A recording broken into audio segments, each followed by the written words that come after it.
एक व्यक्ति किसी वस्तु को 20% लाभ पर बेचता है। यदि वह उसे 20% कम में खरीदता तथा ₹5 कम में बेचता तो उसे 25% लाभ होता।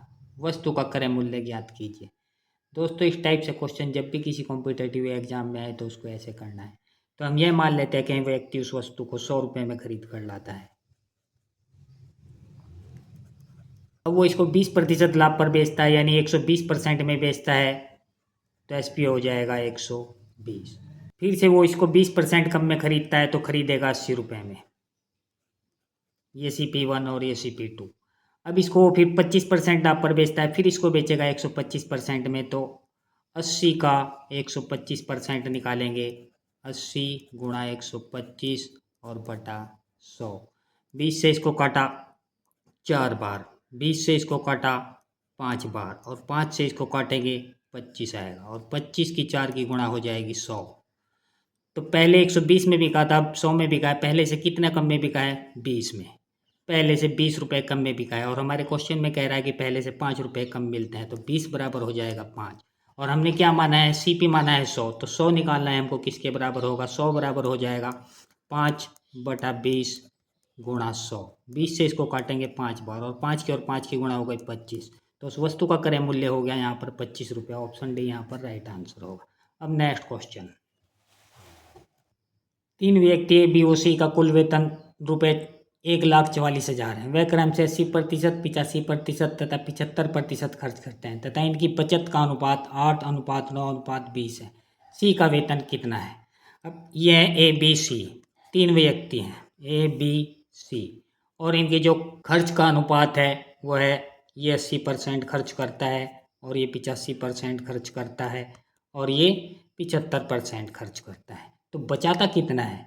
100 में से 80% तो खर्च कर दिया, बचेगा 20%। इतना बचाता है, ये बचाता है 15% और ये 100 में से माइनस करेंगे, ये हो जाएगा 25%। इतना बचाता है।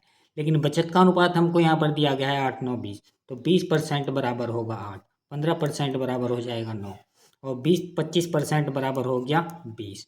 तो बचत भी अपने आप में 100% होगी। अब 100% निकालना है, कितने के बराबर होगा? तो 100% जब निकालेंगे ये हो जाएगा 8/20 गुणा 100। 20 से इसको काटेंगे 5 बार, 8 की और 5 की गुणा आ गया 40, तो एक की बचत हो गई 40 रुपये।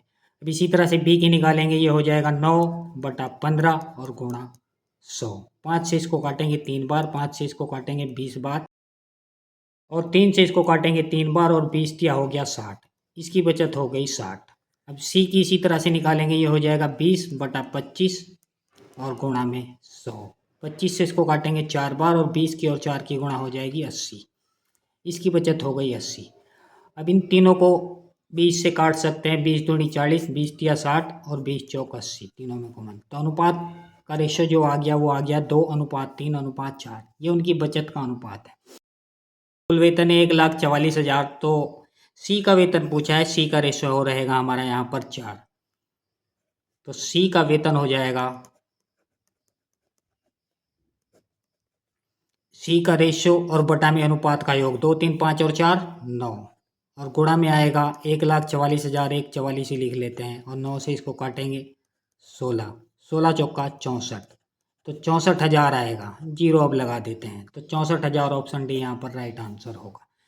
A का वेतन पूछता तो फिर यहाँ पर A का रेशो 2 लिखते, अगर B का वेतन पूछता तो फिर यहाँ पर B का रेशो 3 लिखते और बटा में अनुपात का योग लिखते हैं।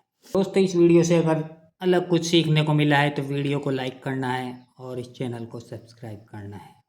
शुक्रिया दोस्तों, मिलते हैं नेक्स्ट वीडियो में।